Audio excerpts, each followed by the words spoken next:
નમસ્કાર, BBN news ચેનલમાં આપનું સ્વાગત છે। હું છું કવિતા પંચાલ ને હવે જોઈએ આજના સમાચાર।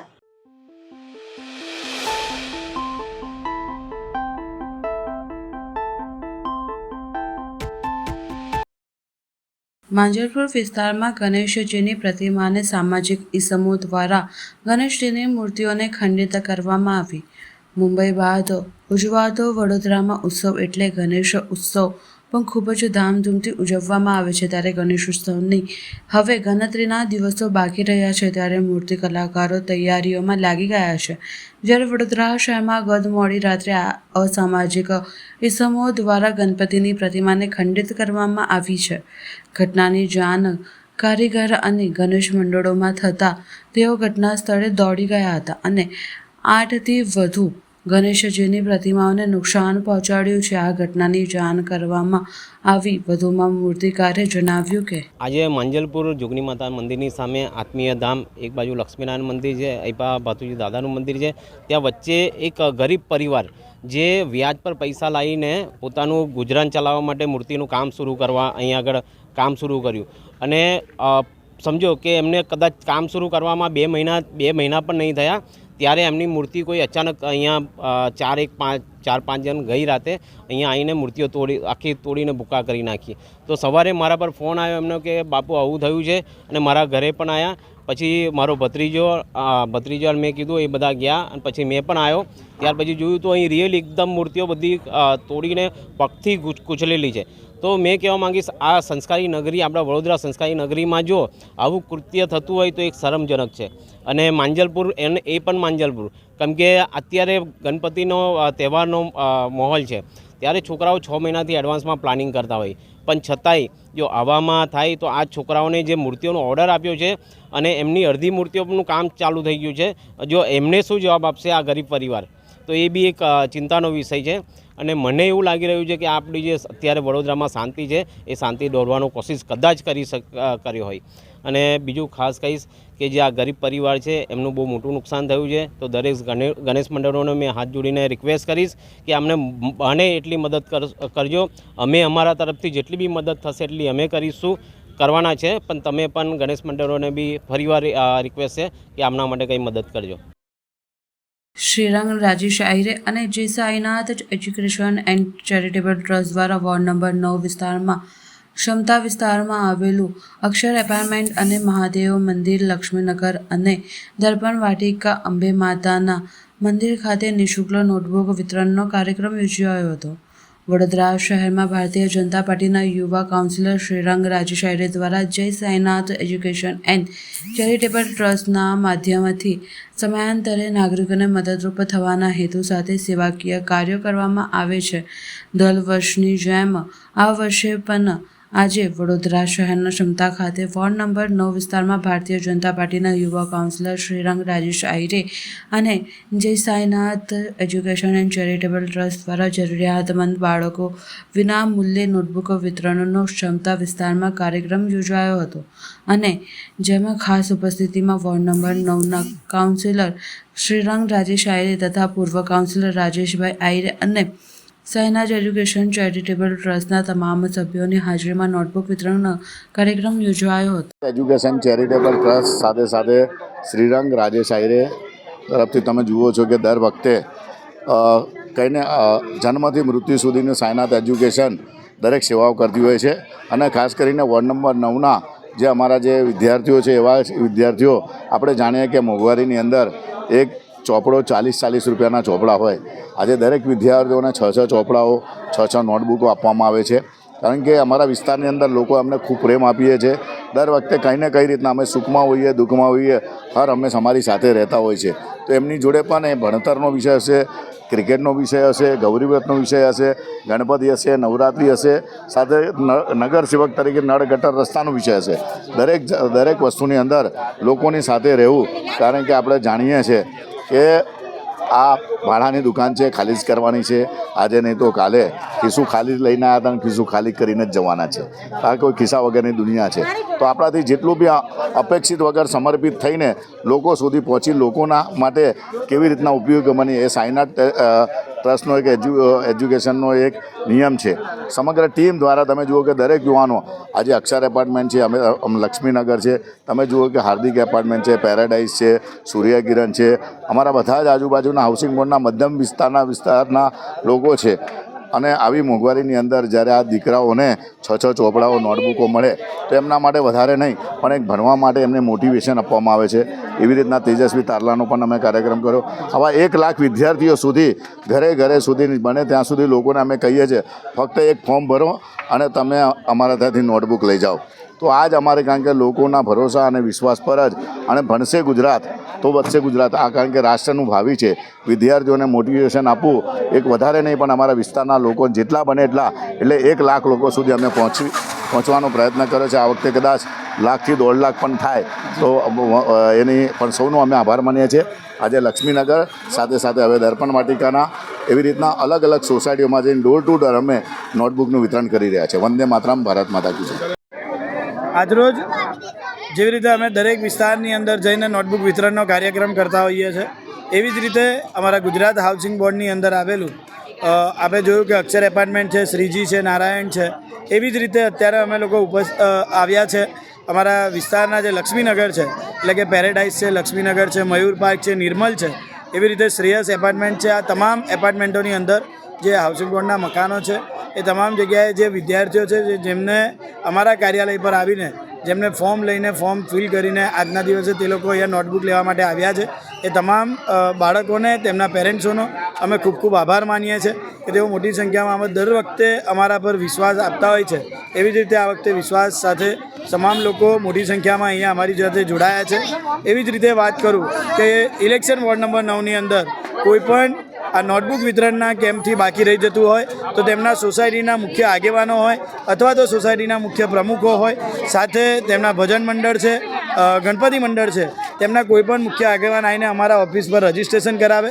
રજિસ્ટ્રેશન કરાવીને અમે તેમને તેમની સંખ્યા પ્રમાણેના તેમને ફોર્મ આપીશું અને ત્યારબાદ અમે એમના સોસાયટીમાં જઈને નોટબુક વિતરણનો કાર્યક્રમ કરીશું. એવી જ રીતે આજનો દિવસ લક્ષ્મીનગર સાથે અક્ષર એપાર્ટમેન્ટ અને હાલમાં અમે અહીંયાથી આ કાર્યક્રમ પૂર્ણ કરીને અમે દર્પણ વાટિકા ખાતે જઈ રહ્યા છે. ત્યાં તમામ આ વિદ્યાર્થીઓને નોટબુક વિતરણનું કાર્યક્રમનું આ પ્રમાણેનું આખું આયોજન કરવામાં આવ્યું છે. આજે વાત કરું તો અક્ષર એપાર્ટમેન્ટ સાથે નારાયણ એપાર્ટમેન્ટ સાથે શ્રીજી એપાર્ટમેન્ટ, એવી જ રીતે લક્ષ્મીનગરની અંદર આવેલું અમારા પેરેડાઇઝ એપાર્ટમેન્ટ, લક્ષ્મીનગર એપાર્ટમેન્ટની સાથે મયુર પાર્ક, પેરેડાઇઝ, શ્રેયસ, સૂર્યકિરણ, નિર્મલ એપાર્ટમેન્ટ, અંકુર, આ તમામ જગ્યાએ આજના દિવસે નોટબુક વિતરણનો કાર્યક્રમ રાખવામાં આવ્યો છે અને સાથે દર્પણ વાટિકામાં પણ આ નોટબુક વિતરણનો કાર્યક્રમ રાખવામાં આવ્યો છે.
હવે લઈએ એક નાનકડો વિરામ.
વિરામ બાદ ફરી એકવાર BBN ન્યૂઝ ચેનલમાં આપનું સ્વાગત છે.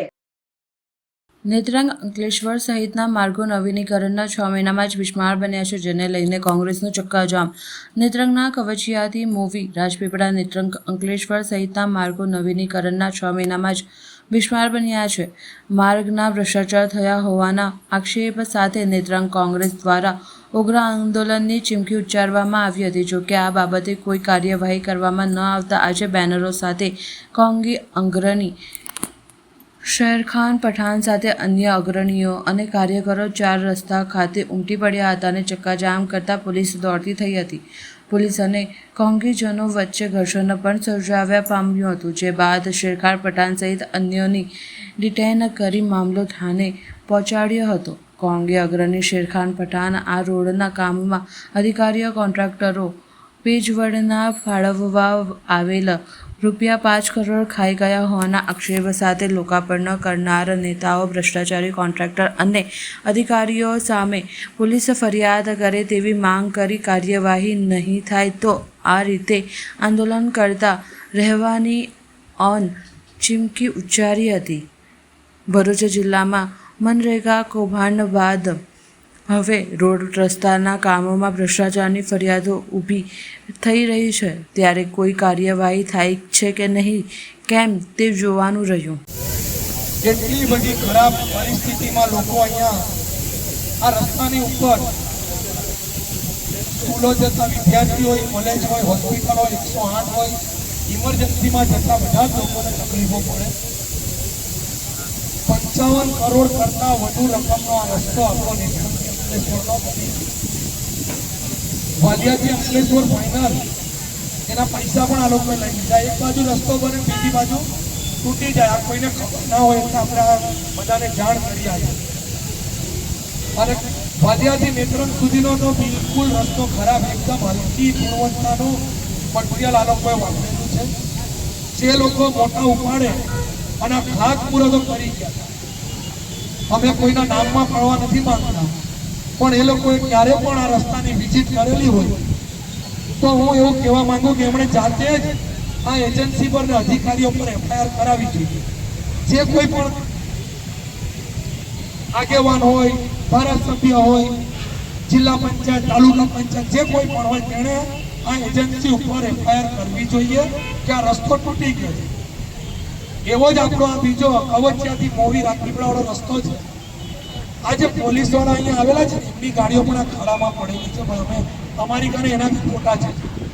એટલે એ લોકોએ બી આ અમારી સાથે સહકાર આપવો જોઈએ કે નહીં કે આ બધાને આજે હેરાન થાય પબ્લિકને સહકાર તમારે આપવાનો છે. 5 કરોડ કરતાં વધુ રકમના ચોમાસા પહેલા પેચવર્કનું કામ હતું. અહીંયા મીડિયાના ભાઈઓને પણ હું કહેવા માંગુ છું કે કવચિયાથી મોવી રાજપીપળામાં 5 કરોડ કરતાં વધારે પૈસા આ લોકોએ આ પેચવર્ક માટે ફાળવેલા. તમે કોઈએ બી જોયા હોય તો બતાવો કોઈ જગ્યા પર આ લોકોએ ઝઘડા માર્યા. 2-3 ગાડી લઈને જાય ને મારી દે. આજે નેત્રંગ આમ મોવી રોડ પર જુઓ, અહીંથી મોજા સુધી, કવચિયા સુધી, આ બાજુમાં આપણે ઉભા એની બાજુમાં 2-3 ફૂટ કરતાં ઊંડો ખાડો છે. કેટલા બધી આ શિક્ષિકાઓ એક્ટિવા લઈને પડે, વિદ્યાર્થીઓ પડે અને કોઈને કોઈ દેખરેખ કોઈને નથી. ત્યારે આજે અમે નક્કી કરેલું છે જ્યાં સુધી આ બેવ રસ્તાનું કામ જે કવચિયાથી મોવીના પેચવર્ક તાત્કાલિક પાકા કરે અને આ જે નેત્રંગથી અંકલેશ્વરનો રોડને ફરીથી નવીનીકરણ કરે ને ત્યાં સુધી અમારી આ લડાઈ ચાલુ રહેવાની છે. આમાં તમામ લોકોને હું કહેવા માંગુ છું, તકલીફ પડતી હોય બધા જ લોકો આમાં આવો, સહકાર આપો. બધાને જ તકલીફ છે. આ બધી જ જગ્યા પર એકદમ પોલમપોલ અને ચોર શાસન છે. બધી જ બાજુ આ લોકો ભ્રષ્ટાચાર કરી રહ્યા છે. જે લોકોએ ખાતમુહૂર્ત કર્યું એ જો ફરિયાદથી નહીં બને ને તો હું પોતે અમારી સમગ્ર ટીમ આ જે કોઈ પણ અધિકારી એજન્સીવાળા એમના પર અમે FIR કરાવવાના છે, કેમ કે આ લોકોનો પ્રશ્ન છે. એટલે મારી તમામ લોકોને વિનંતી છે, જે કોઈ બી લોકોને તકલીફ પડતી અમારી સાથે આવજો. આપણા રસ્તા પર ગમે તે થાય આપણે આ રસ્તો આજે બંધ જ કરી દેવાનો. બધા તૈયાર છો ને? આપણા ચારેય ઝૂંપડી પરથી એક પણ ગાડીને જવા દેવાની નથી જ્યાં સુધી જવાબદાર અને અધિકારી અહીંયા આવીને આપણને યોગ્ય જવાબ ન આપે કે કેટલા ટાઈમમાં, કેટલા કલાકમાં આ પેચવર્ક કરશે કવચિયાથી મોવીમાં અને આ રસ્તાને તાત્કાલિક કેવી રીતે કામ કરશે. જ્યાં સુધી એ કોઈ એનો જવાબદાર અધિકારી નહીં આવે ત્યાં સુધી અમે લોકો અહીંયાથી જવાના નથી. કોઈ ચિંતા કરતા નહીં. પોલીસ પ્રશાસન એમનું કામ કરે, આપણે આપણું કામ કરવાનું છે. આપણે કોઈ કાયદો વ્યવસ્થા હાથમાં લેવાનો નથી, પણ આપણે રસ્તો આજે બ્લોક કરવાનો છે. જ્યાં સુધી આ ડેપ્યુટી એન્જિનિયર અને આ NHIનો પ્રોજેક્ટ ડાયરેક્ટર કે આ કોન્ટ્રાક્ટર ત્યાં એમનો કોઈ પણ અધિકારી ના આવે ત્યાં સુધી કોઈએ જવાનું નહીં. વરસાદ આવે તો ચિંતા નહીં કરતા. બરાબર? બધા તૈયાર છો ને? વર્ષોથી આ હાલત છે ને, હજુ તો 6 કરોડ રૂપિયાના ખાઈ ગયા. આવે છે કોન્ટ્રાક્ટર બી ને ડેપ્યુટી એન્જિનિયર બી. સાઈડમાં રોડ ચાલવો જોઈએ. રોડ ચાલવો જોઈએ. રોડ સાઈડમાં કરો, પબ્લિક સાઈડમાં કરો. એ તો તમારે મળવું તમે મળી દે. એ તો આવશે સાહેબ મળ્યા જ કરીને વાતો થયા કરે છે. એમ નહીં આવે છે લેખિત આપ્યું છે. પરિસ્થિતિ તંત્રની બરાબર છે. તમે સાહેબ અમારે તંત્રને ભાઈ આવો અમને કે આવીને બતાવો કે આ પેચવર્ક આ જુઓ સાહેબ 3 ફૂટ ઊંડા ખાડા છે. પૈસા ખાઈ ગયા, આવવું પડે ને એમણે. અમે એમને જાણ કરેલી છે કે ભાઈ અમે લોકો આજે અહીંયા કાલે અમે રસ્તા રોકીને રીતે ના ચાલે ભાઈ તમારે સાહેબ અમારું આ કામ અમારું છે, તમારું કામ છે. તમે અમે અમારું કામ કરીએ, તમે તમારું કામ કરી શકો છો. અમે કોઈ અમારે પોલીસ સાથે નથી. હા ભાઈ આપણે જઈ સુધી આ કોન્ટ્રાક્ટર કે એન્જિનિયર ના આવે ત્યાં સુધી આપણે જવાનું નથી. કોઈ ચિંતા કરતા નહીં. પોલીસનું કામ કરશે, આપણે આપણું કામ કરવાનું. કોઈ ફિકર કરવાની નથી ને કોઈ બીજોએ ગભરાવાની જરૂર નથી. આજે નેત્રંગ 4 રસ્તાની ઉપર છેલ્લા કેટલા સમયથી આ વિસ્તારની પ્રજા હાલાકી ભોગવી રહી છે. નેત્રંગથી કવચિયા, કવચિયાથી મોવી રાજપીપળા અને નેત્રંગથી અંકલેશ્વર આ 2 રોડની એટલી મોટી સમસ્યા છે કે લોકો હેરાન પરેશાન થઈ ગયા છે. આજે આ મીડિયાના માધ્યમથી કહેવા માંગુ છું કે 5 કરોડ કરતાં વધુ રકમની આ NHI દ્વારા ફાળવણી કરવામાં આવેલી. એ પૈસા કોણ ખાઈ ગયું? અધિકારી કે જે કોઈ પેચ મારવાવાળા કોન્ટ્રાક્ટર, એની પર તાત્કાલિક તપાસ થવી જોઈએ.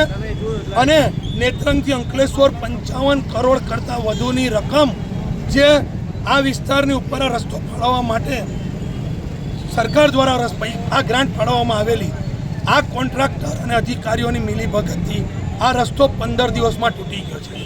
એક બાજુ રસ્તાનું કામ ચાલે, પાછળથી રસ્તો તૂટે છે. આ અધિકારીઓ ખોટા લેખિતમાં ખોટી જાણ કરે છે કે આ રસ્તો સારો છે ને અમે પેચવર્ક કરીશું, પણ હજુ 15 દિવસમાં રોડ તૂટી ગયો છે.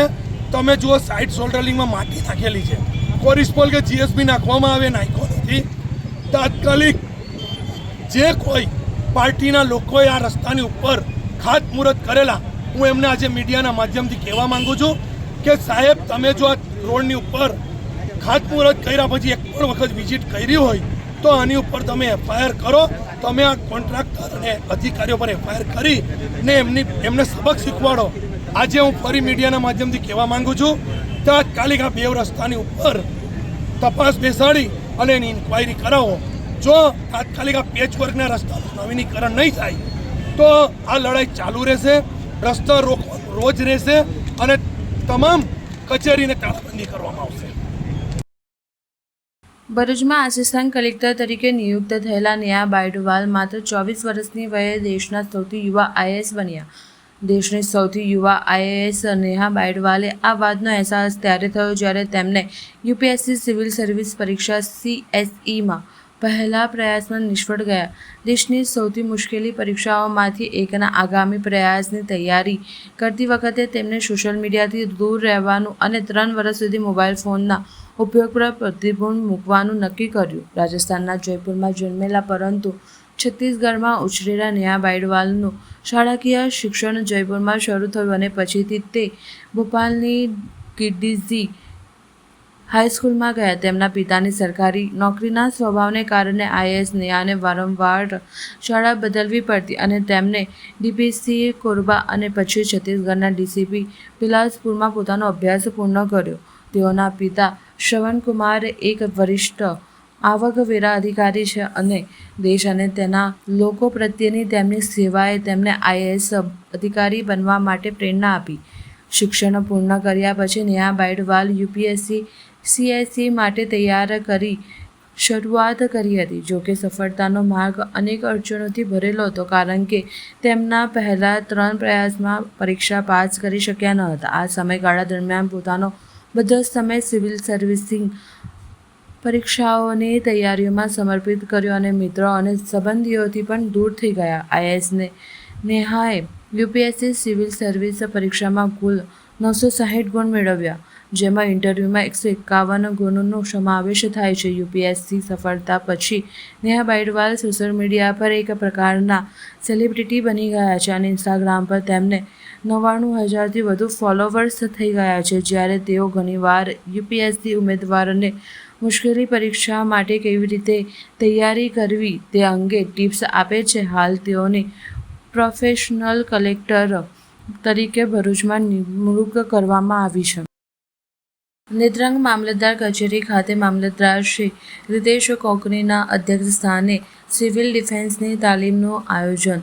નાગરિક સંરક્ષણ હેતુ રાજ્ય સરકારી શ્રીના નિર્દેશ અનુસાર ઓપરેશન અભ્યાસ અંતર્ગત રાજ્યમાં સિવિલ ડિફેન્સ અંગેની મોક ડ્રીલનું આયોજન કરાયું હતું. આ મોક ડ્રીલ દરમિયાન ઊભી થતી સમસ્યાઓ સામે કેવી રીતે ગુનેહીથી કેવા પ્રકારની કામગીરી કરવી તે માટે ભરૂચ જિલ્લા વહીવટીતંત્રના માર્ગદર્શન હેઠળ તમામ તાલુકા કક્ષાએ સિવિલ ડિફેન્સની કામગીરીનું આયોજન કરાયું હતું. જે અંતર્ગત આજરોજ નેત્રંગ તાલુકા વહીવટીતંત્રની આગેવાનીમાં સિવિલ ડિફેન્સ તાલીમનું આયોજન કરાયું હતું. ગત જૂન માસમાં તારીખ 2 થી 6 જૂન સુધી શ્રીમતી MM ભગત હાઈસ્કૂલ ખાતે તાલીમાર્થીઓને તાલીમ આપી તેમને પરીક્ષા લેવામાં આવી હતી. તેમાં તમામ તાલીમાર્થીઓને આજથી ફરી મામલતદાર કચેરી ખાતે police inspector Shri civil defence અંકલેશ્વરથી જયદેવસિંહ વાઘેલા તાલીમ આપી રહ્યા છે. ડભોઈ શિનોર ચોકડી નજીક ભાજપના ખેસ કચરામાં પડેલા જોવા મળ્યા. રાજકીય પક્ષ દ્વારા રેલીઓ અને સભાઓ યોજાતી હોય છે ત્યારે જંગી મેદની ભેગી કરવામાં આવે છે. ગામથી મોટી સંખ્યામાં કાર્યકરો ભેગા કરવામાં આવે છે ત્યારે તમામ કાર્યકરોએ રેલી તેમજ સભામાં આવતા હોવાથી ખેસ તેમજ ટોપીઓ પક્ષ દ્વારા આપવામાં આવે છે, પરંતુ જ્યારે સભા તેમજ રેલી પૂરી થાય છે ત્યારે કેટલાક લોકો ખેસ તેમજ ટોપી જેમ તેમ ફેંકીને જતા રહેતા હોય છે. રાજકીય પક્ષના ખેસમાં ઝંડાના રંગ તેમજ ભગવા રંગ હોવાના કારણે લોકોની ધાર્મિક અને દેશભક્તિની લાગણીઓ બંધાયેલ હોય છે, જેથી આવા ખેસ રસ્તા પર પડેલા હોય તો લોકોની લાગણી દુભાય છે. એવો જ એક બનાવ ડભોઈ શિનોર ચોકડી નજીક બનવા પામ્યો છે. આજરોજ શિનોર ચોકડી નજીક કચરાપેટીમાં ભારતીય જનતા પાર્ટીના ભગવા કેસ કચરામાં પડેલા જોવા મળ્યા. ભાજપ કાર્યકરોની લાગણી દુભાઈ હતી. સાથે જ ભગવા રંગનું અપમાન થતું હોવાનું માલુમ પડતા ઘણા લોકોની ધાર્મિક લાગણી દુભાઈ હતી. સવાલ એ છે કે નગરપાલિકા દ્વારા જાહેરમાં મૂકવામાં આવેલ કચરાપેટીમાં ભાજપના ખેસ અને ટોપી આવી ક્યાંથી? શું આ કોઈ કાવતરું છે કે ગંભીર ભૂલ તો આવનાર સમયમાં બનાવશે? પરંતુ આ બનાવને પગલે ઘણા લોકોની લાગણી દુભાઈ હોવાનું જાણવા મળ્યું છે. કેટલાક લોકોની માંગ છે કે કચરાપેટીમાં ખેસ ક્યાંથી આવ્યા છે તે દિશામાં તપાસ થવી જોઈએ. હાલ તો આ બાબતને લઈ ડભોઈનું રાજકારણ ગમાયું છે, પરંતુ ઘણા લોકોની લાગણી પણ આ કારણે દુભાવતા આ મામલે તપાસ થાય તેવી લોકમાંગ ઉઠાવવા માંગી છે. મળીશું આ સમયે આ ચેનલ પર. ત્યાં સુધી સમગ્ર BBN ન્યૂઝ ચેનલની ટીમને રજા આપશો. નમસ્કાર.